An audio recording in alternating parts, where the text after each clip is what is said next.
Assalamualaikum warahmatullahi wabarakatuh. Alhamdulillah, wassalatu wassalamu ala rasulillah wa ala alihi wa sahbihi wa man wala. Syukur kepada Allah Subhanahu wa taala dapat kita berhimpun di rumah Allah, dapat kita mendirikan yang man qama Ramadan, barang siapa yang mendirikan Ramadan, yakni mendirikan malam qiyam lawannya niam. Qiyam mendirikan, niam ngorok. Tidak. Siang kita berpuasa, malam kita mendirikan. Itulah amal kita pada bulan Ramadan. Jadi bersyukur Allah SWT memberikan kita kesihatan yang baik, memberikan kita akal yang waras, dapat kita melaksanakan ibadah. Jadi setiap kali kita dapat melaksanakan ibadah, kita panjatkan rasa syukur kepada Allah SWT.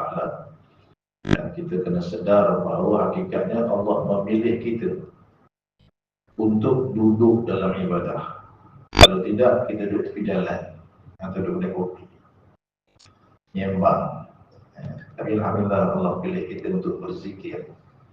Dan sedikit untuk malam ini tazkirah. Fazakir fa inna zikra tanfa'ul mu'minin.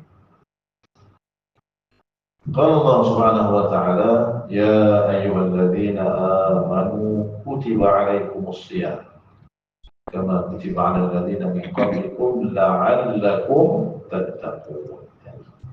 Banyak kita boleh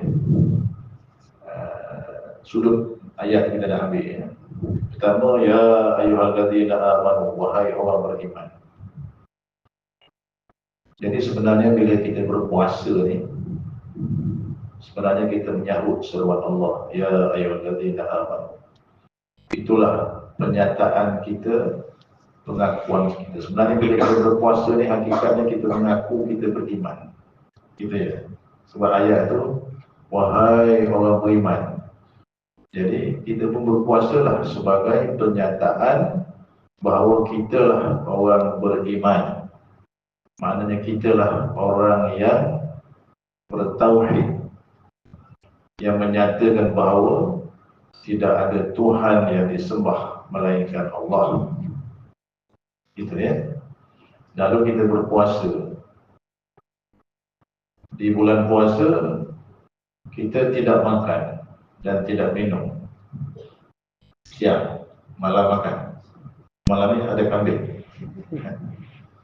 Kenapa kita tidak makan? Adakah sebab makanan tak ada?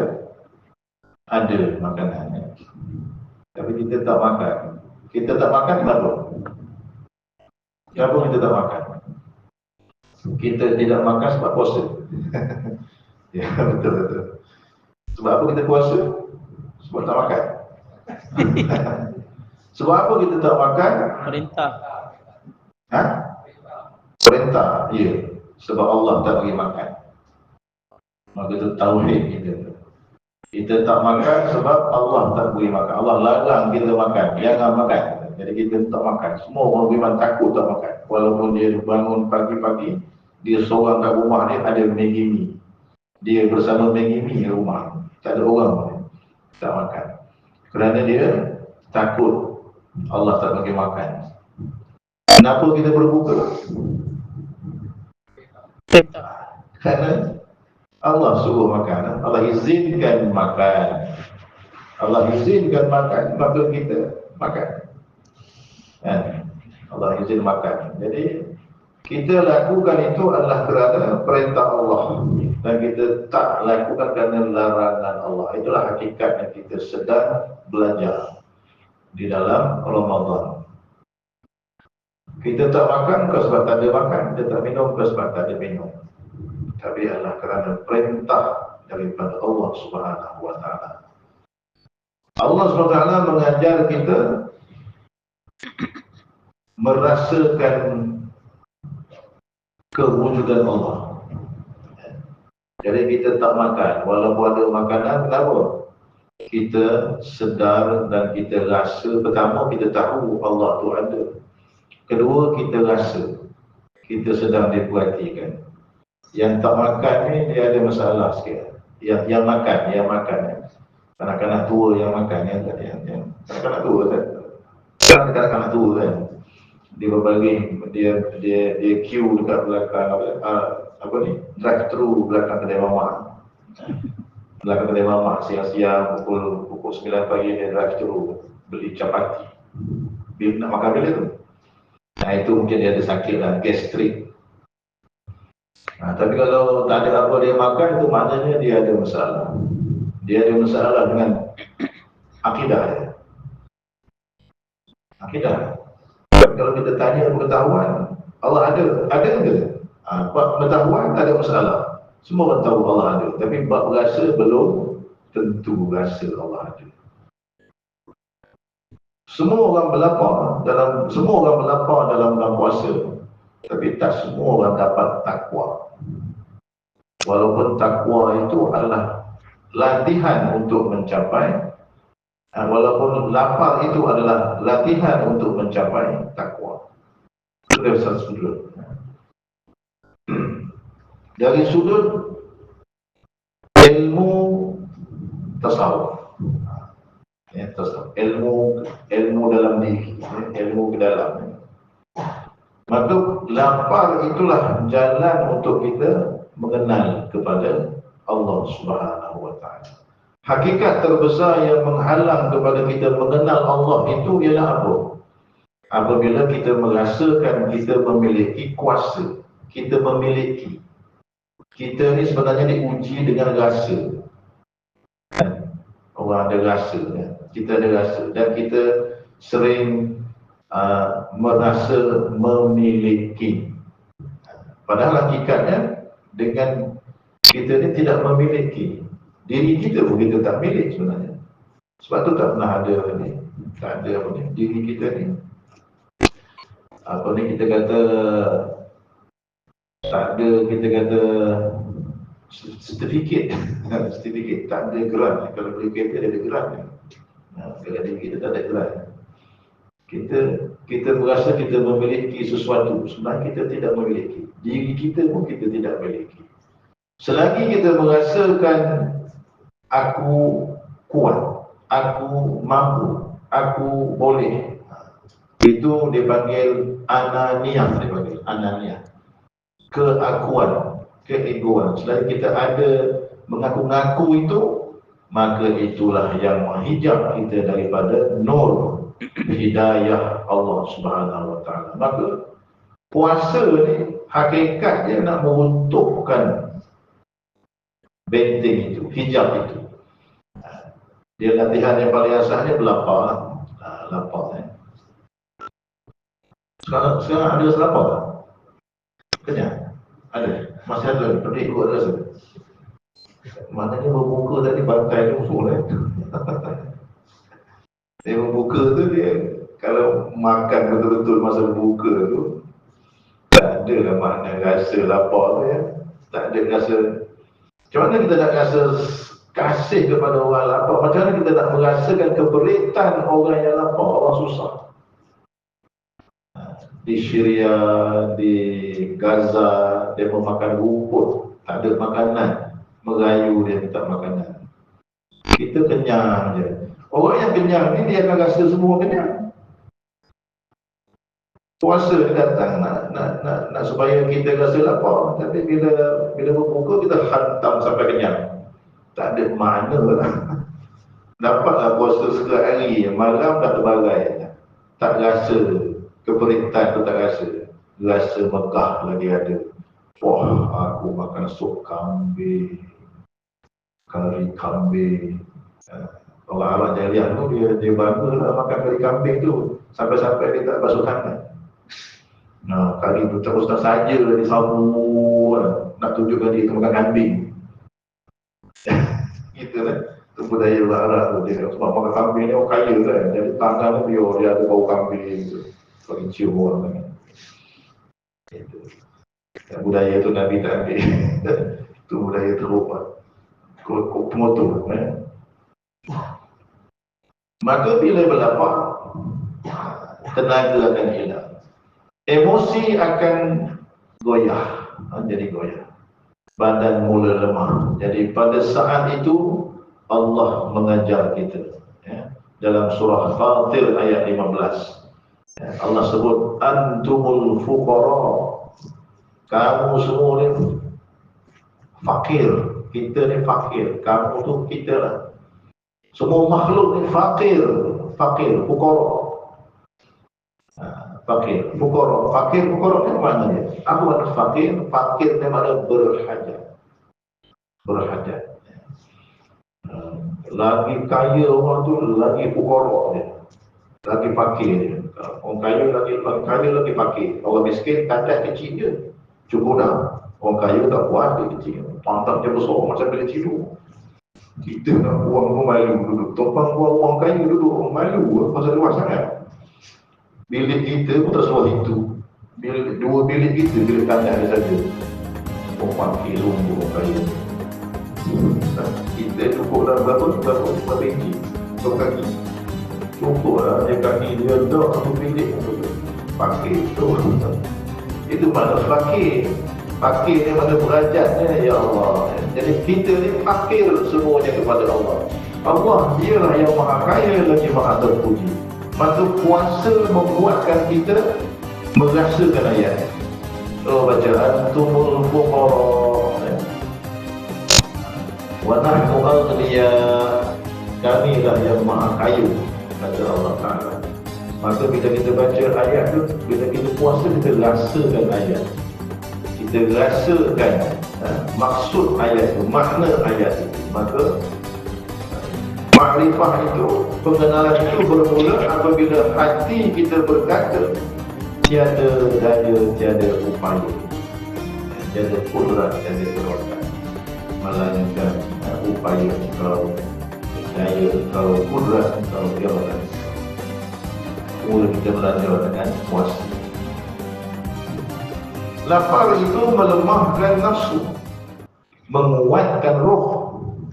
Dalam ilmu tasawuf, nafsu itu seperti api, makan itu seperti petrol. Kalau makan banyak, macam kita sembah petrol pada api. Dan makan banyak, nafsu itu api, makan nafsu itu api. Makan itu petrol, sembah lagi nafsu. Satu kuat makan, nafsu dia kuat. Orang kuat makan, kaki makan, dia menjaga buat je. Berkebun. Wahilla lakum laylatas siyamir rafathu ila nisaikum. Malam bulan puasa Allah halalkan berkebun. Pandai je boleh. Pandai ni berkebun.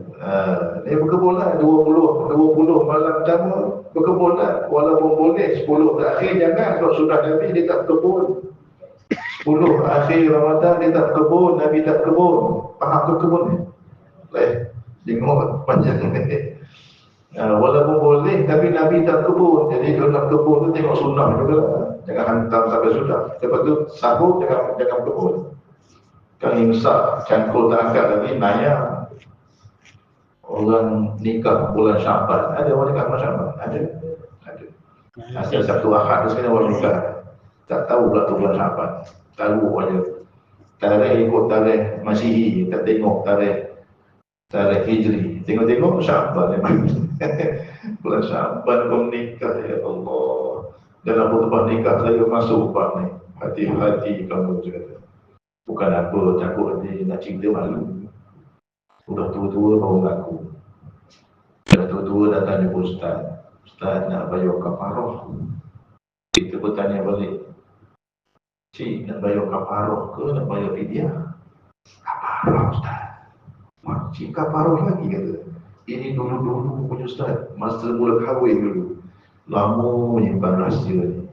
Malu nak cakap orang. Tapi tak tahan lah. Rasa bersalah baru nak bayar kafarah. Maka lapar itu mengurangkannya, melemahkan nafsu. Apabila nafsu lemah, hati akan jadi jernih, fikiran akan jadi lebih halus. Zikir dan salat akan mula terasa. nak datang masjid, nak menyerah dekat Allah Ta'ala kan. Bila bulan puasa kan, Zuhur ni tengok ni, bulan puasa Zuhur masjid. Ramai orang. Muka soleh tengok. Balik terbalik. Soleh-soleh je muka taat, sejuk, tengok muka ni semua. Semua muka nafsunya lemah, tapi tenaga ni, keinginan ibadahnya tu naik. Dia zikir, dia lagi seronok, semayang lagi sedap. Inilah mengapa orang-orang saleh memilih untuk sedikit makan. Maka dalam Ihya Ulumuddin, Imam Ghazali berkata, kenyang itu mengeraskan hati, lapar itu melembutkannya. Maka hati yang lembut akan mudahlah ia menerima cahaya hidayah, menerima ilham kebaikan. Kalau beristighfar tu mudah menangis. Ada orang istighfar sampai menangis? Ada buat? Sampai menangis? Ada tak buat? Bila nak istighfar? Malam sahur. Sahur ni ada dua. Satu makan sahur, satu waktu sahur. Makan sahur ni ada berkat pada makan tu. Makanlah walaupun sebiji kurma, ada berkatnya. Tapi waktu sahur tu berkat. Dan kerja pada waktu sahur tu ialah beristighfar. Wa bil ashari hum yastaghfirun. Orang mukmin, orang beriman ni waktu sahur tu dia beristighfar. Beristighfar sampai menitik air mata. Beristighfar. Minta ampun daripada dosa-dosa zahir, daripada dosa-dosa yang batin, daripada dosa lalai. Ada tiga benda. Dosa zahir, dosa anggota, dosa batin, dosa hati, dosa lalai. Tadilah kita semayang tadi. Tak mana-mana kepala otak kita. Tak ingat Allah, ingat kepada lain. Itu lalai lah. Itu kena minta ampun. Nak minta ampun tu istighfar yang sungguh-sungguh. Tak boleh istighfar main-main. Kalau dia istighfar main-main, dia kena taubat daripada istighfar itu. Maka hati yang kalau dah lembut, maka taubatnya itu akan mencetuskan tangisan. Wah, astagfirullah. Astagfirullah. Dia seorang buat itu. Tarik panjang sikit, tarik panjang sikit. Tahlil pun tarik panjang. La ilaha illallah.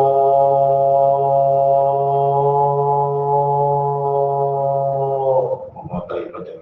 Ada rasa? Ada rasa teksnya? Kalau tak ada rasa pun tak apa. Kalau ada rasa tu, itu mana hati dia masih berfungsi. Kalau tak ada rasa, buatlah sampai datang rasa. Buat istighfar. Bayangkan, lagi-lagi kalau memang siang tadi memang dia buat dosa dah. Buat dosa tu, ingat dosa tu. Dosa tu kenapa nengok phone? Nengok phone sampai bini suruh beli telur balik. Bang, mana telur bang? Tanya telur apa? Masalah. Lupa saya tengok TikTok, lupa telur nak beli. Malah bini dah masak. Itulah banyak kerja kita bertanggung sekarang. Jalan-jalan tengok phone, jalan-jalan tengok phone, jalan-jalan tengok phone. Ada orang jalan-jalan tengok phone langgar tiang, teruk sangatlah kita ni. Tak ada telefon, mati dia. 200 km tertinggal telefon, patah balik. Tak percaya ke try? Patah dekat RNR. Kalau rezeki dia ada lagi atas pam. Dalam tanda tertinggal, sanggup patah balik. Kita situlah, itulah yang kita ingat. Itulah cabaran akidah dan pekah akhir zaman. Kita berpegang kepada telefon. Saya ceramah dulu pakai telefon. Kalau tak telefon ni apa tu cakap? Allah SWT guna baik tak apa. Makrifat itu bukan, makrifatullah itu bukan ilmu cakap, tapi ialah nur di dalam dada. Puasa mengajar. Puasa mengajar kita. Kita tahu Allah ada, tak tahu Allah ada. Dan bila puasa kita merasakan Allah ada. Ini kalau dari segi tauhid, dipanggil puasa ini dia berlatih tauhidul af'al. Orang yang makan kerana lapar tu biasa, tapi orang yang makan kerana Allah suruh makan, tu kita buka kan. Dan kalau kita makan kerana Allah, kena segan-segan sikit makan memang kadang-kadang kita ni makan bismillah, nama Allah sebutnya, tapi bila sebut, bila kita rasa kenyang, oh kenyang betul makan nasi, kenyang makan nasi. Sebut mula makan nasi, sebut nama Allah. Bila rasa kenyang, sebut nama nasi. Sebut nama nasi, kenyang betul makan nasi. Patutnya ya Allah, Engkau yang mengenyangkan, bukan nasi yang mengenyangkan. Kita dah mula kena zikir ke tu. Bila kita minum air, ya Allah, Engkau yang menghilangkan dahaga, bukan air yang menghilangkan dahaga. Sebab orang sekarang bergantung pada air. Air mana orang bergantung? Air mineral. Contohnya ni, air mineral. Air dalam botol. Kalau air tak ada, air pipe tak ada, inilah benda cari. Lambat pergi, habis. Orang bergantung pada air. Jadi masa Dajjal besok, air tak ada. Kita bergantung pada apa? Bergantung pada Allah. Engkau yang menghilangkan dahaga. Tapi kena latih sekarang. Itulah tauhidul af'al. Puasa melatih kita supaya setiap perbuatan kita bersandar kepada Allah. Ya. Dan melatih kita berkata, ya Allah, aku ini hamba, Engkau Tuhan, Engkau yang menentukan, aku ikut saja. Kita ni sebenarnya banyak melawan Tuhan. Apa yang ada dalam Quran tu habis kita lawan. Kita baca ayat khusus separuh je, baca yang best saja. Yang tak best, yang tak kena kita tak baca. Kita tak urai. Allah kata, apa yang Allah datangkan, apa yang Rasul datangkan, maka kamu ambillah. Jangan pilih. Tapi kita pilih yang kena dengan nafsu, kita pilih. Yang tak kena dengan nafsu, kita tolak tepi. Itu macam mana kita nak jawab? Macam mana kita nak jawab? Ini belum puasa ni kita insafilah perkara itu. Allah lah tempat kita bersandar. Ya.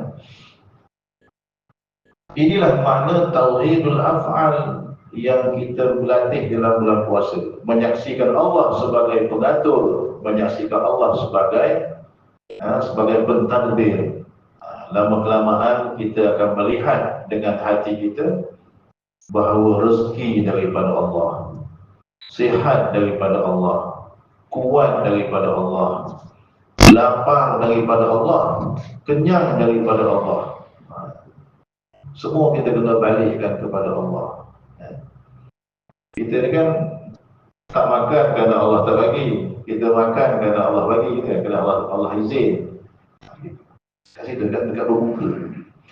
Allahumma salli ala Muhammad. Maka puasa ini sebenarnya membongkar sifat diri. Kadang-kadang ketika kita lapar, kadang-kadang mudah juga nak marah kan? Nak marah, hati cepat terasa, sensitif, kurang sabar. Bukanlah puasa tu untuk menciptakan sifat itu, bukan. Tetapi puasa tu dia akan membongkarkan sifat tu. Oh, ini rupanya dia punya the true color. Kadang-kadang kita ni tengok orang, tak tengok true color dia. Kita ni banyak orang menyamar depan kita. Ya. Kadang-kadang pasangan, nak tengok pasangan punya true color tu 3 tahun baru timbul ya, tanduk ya. Tapi sekarang ni tak, 3 bulan dah timbul tanduk. Kahwin orang nikah kahwin. Baik, lepas 3 bulan oh tanduk keluar. Oh, ini rupanya perangai dia sebenar. Dah kahwin dah. Oleh itu kalau nak tengok menantu, first check dulu menantu. Ada menantu. Check dulu menantu tu. Menantu ke hantu. Takut dia menyamar depan kita, tak menyamar buat soleh, kerja semua tak berhenti. Ajak dia berjalan seminggu, musafir pergi Thailand. Pergi musafir berdua, naik motor, suruh dia bawa. Kita duduk belakang, tu bakal menantu. kita balik-balik, anak kita balik, ya saja. Tak ya tidak, tu bakal kan. Allahumma salli ala Muhammad. Maka ma'rifatullah tidak mungkin dicapai tanpa ma'rifatun nafsi. Ya, bila kita berpuasa, maka dibongkar diri kita. Siapa diri kita. Ya. Barang siapa mengenal dirinya, maka dia mengenallah Tuhannya. Begitu katanya sabda Nabi. Ada yang kata itu bukan sabda Nabi. Walaupun dikira kalau sabda Nabi itu dikira hadis yang diperselisihkan, tapi dipegang oleh para ahli sufi. Maknanya itu dipegang. Bila kita melihat kelemahan diri, kita akan sedar betapa perlunya kita kepada Allah Subhanahu wa ta'ala. Fakirnya kita kepada Allah Subhanahu wa ta'ala. Ketika kita lapar, kita akan rasa susah, ya. Maka kita akan ingat bahawa Allah itulah Ar-Razzaq yang memberi rezeki. Bila kita rasa lemah, kita ingat Allah itu Al-Qawi yang maha kuat. Bila kita rasa fakir, maka kita akan rasa Allah itu Al-Ghani. Ya, begitu kita nak memahami makna Asma'ul Husna. Asma'ul Husna secara pengalaman. Ya. Jadi bila dalam bulan puasa kita mengalami Asma'ul Husna itu. Ya. Maka inilah yang disebut dalam hadis Qudsi bahawa puasa ini as-sawmu li wa ana ajzi bih. Allah kata puasa itu untukku dan aku yang membalasnya. Kerana apa? Puasa itu dengan diri kita. Puasa ni tak ada siapa yang tahu orang tu benar-benar puasa. Kalau sembahyang orang nampak dia sembahyang, kalau mengaji orang dengar dia mengaji. Tapi kalau puasa kita tengok mamak seorang ni, kau ni betul ke puasa? Tengok muka sekong semacam tu. Kan? Tak ada siapa yang tahu dia tu berpuasa. Kadang-kadang dia berpuasa, tapi dia mengata batal puasanya. Dia mengumpat. Siapa yang mengumpat, batal puasanya. Batal puasa mana? Batal hakikat puasanya. Bahkan ada ulama kata memang batal itu puasanya. Kalau ikut Nabi, batal itu puasa. Kalau orang mengumpat, pasal mengumpat ni makan daging. Makan daging, makan bangkai, dia makan. Maka batal. Tapi yang kita nak supaya tak bertentangan dengan fiqh, kita sebut batal hakikat puasa, batal makna puasa. Jadi apa guna berpuasa begitu? Allahumma salli ala Muhammad. Jadi puasa ini mengajar kita juga tentang ikhlas. Ikhlas berpuasa, ikhlas kepada Allah. Ikhlas itulah pintu kepada ma'rifat. Apabila seorang berpuasa kerana Allah semata, bukan kerana adat. Ini satu perkara yang kita kena ingat. Ada ibadat, dia dah menjadi adat. Maka kita kena balik semula pada ilmunya. Jangan kita beribadat asal adat. Kan? Jadi apa ciri-ciri? Contoh, orang berpuasa adat ni, kalau dia ahli ibadat, dia ada ciri-cirinya. Kalau puasa adat, ada bentuknya, iaitu bila bulan puasa dia datang tarawih, bila tak bulan puasa dia tak datang. Itu namanya dia adat. Orang adat lah bulan puasa, bersatu Ramadan penuh masjid. Ujung Ramadan macam habis Ramadan macam biasa. Kalau orang kata Ramadan ni madrasah, tempat berlatih. Jadi kita pun berlatih sebanyak-banyak. Berlatih datang masjid. Dan berlatih datang masjid, kita pun rajin datang masjid, penuh masjid. Bila habis bulan puasa, yang dia latih tu, tinggal latih dia. Simpan dia. Ibarat macam tentera, berlatih menembak. Bila masuk medan perang, tak menembak, simpan nafas dia tak menembak. Macam mana gaya? Berlatih saja. Jadi kita ni nak berlatih saja. Masuk bulan puasa, berlatih datang masjid. Habis bulan puasa, dah. Jadi macam mana latihan saja. Tidak. Kita berlatih bulan puasa untuk di-apply-kan, untuk diaplikasi di luar bulan puasa. Sehingga kita memahami itu, jangan kita beribadat kerana budaya, kerana adat. Ya. kita beribadah kerana Allah SWT. Maka kesimpulan apa yang saya sebut tadi, puasa itu mematikan keakuan, menghidupkan kehambaan, melembutkan hati, melemahkan nafsu, menguatkan roh, membuka cahaya pengenalan kepada Allah. Lapar itu bukan tujuannya. Lapar itu adalah alat untuk mendapatkan takwa. Tujuan dia ialah supaya kita mengenal Allah dalam keadaan di mana titik kita dalam titik yang paling lemah. Itu sebab kita lapar. Tapi tak lapar juga kita ni. Itu yang payah. Habis puasa dah 20 tahun puasa macam tu gaya. Tak naik-naik makrifat. Kenapa? Tak lapar. Pasal apa? Bila malam kita berpuasa, kita mengalih makan malam siang tu ke malam. Jadi kita bukan berpuasa, kita rupanya kita mengalih makan siang ke malam. Jadi malam tu kita tidur makan saja. Ada tengok tak bila nak puasa tiba-tiba penuh kedai makan. Dia nak puasa besok ni, jadi kita kena makan dia. Apalah, memang dia puasa tujuan nak makan. Jadi kalau puasa macam tu, itu kita takut puasa adat, bukan puasa untuk kita mengenal Allah. Rumusan rohani menjadi rumusan kepada rohani kita untuk mengenal Allah. Jadi seolah-olah kita berkata, ya Allah, selama ini Engkau, selama kita berkata dalam hati kita terhadap diri kita, selama ini Engkau kenyang dengan dunia, sebab itulah Engkau tidak mengenal Allah. Bila perut kita kosong, bila perut aku kosong, barulah aku sedar bahawa aku tidak memiliki apa-apa. Mudah-mudahan pada saat kita lapar itu, kita ingat kepada Allah yang memberikan rezeki, yang mengenyangkan kita walaupun tanpa makanan. Itu kan sepatutnya. Lapar itu sepatutnya mengingatkan itu. Tapi tak tahulah, kalau kita tidak meluaskan pengetahuan, takutnya lapar itu mengingatkan kita berbuka. Akhirnya lapar itu mengingat kita kepada nak buka apa dan nanti jangan setakat itu saja. Jadi sekolah itulah perkongsian yang pada malam ini. Jadi semoga kita lebih faham apa dia tujuan puasa itu sendiri daripada sudut-sudut yang berbeza. Fiqhnya, tauhidnya, tasawufnya, ma'rifatullah. InsyaAllah aku qouli hadza wa astaghfirullahal azim li wa lakum.